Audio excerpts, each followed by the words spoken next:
So, what was the idea behind this? Our friend Masha is an amateur seamstress and also an anthropologist. She made this gorgeous dress and I just couldn't resist myself. We are doing a photo shoot. Placing her in the natural or cottagecore style decorations seemed a bit cliched and lame, so I did the complete opposite. What if a Russian medieval girl found herself in Korea? Or I don't know, some kind of other cyberpunky place. Believe me or not, it was my first shoot using autofocus film system. I opted for Canon Rebel XS paired with a Sigma Art 50mm f1.4. And as the preparations are made and the shoot is being started, I'll let Masha tell us everything about this dress.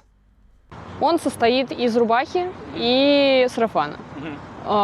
Рубаху я шила целиком сама на основе реальных костюмов, которые считаются музейными экспонатами.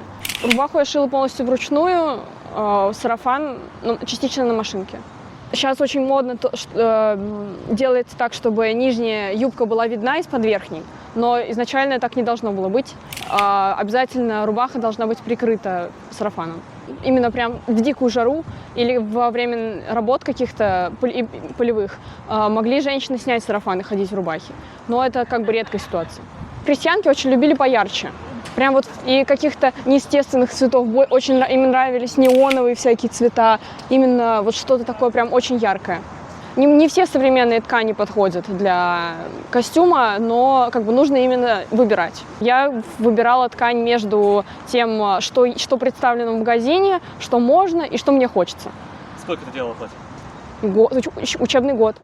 My conceptual idea was to show that, despite our hero of this story being so unfamiliar and uncomfortable with the new world around her, she shares some strange similarities with it. And these similarities, of course, manifest themselves through color. Those of you who shoot film on a regular basis have probably already guessed the film stock I use. It's Vision 3 500T, but a new one, which can be developed in C41 chemicals.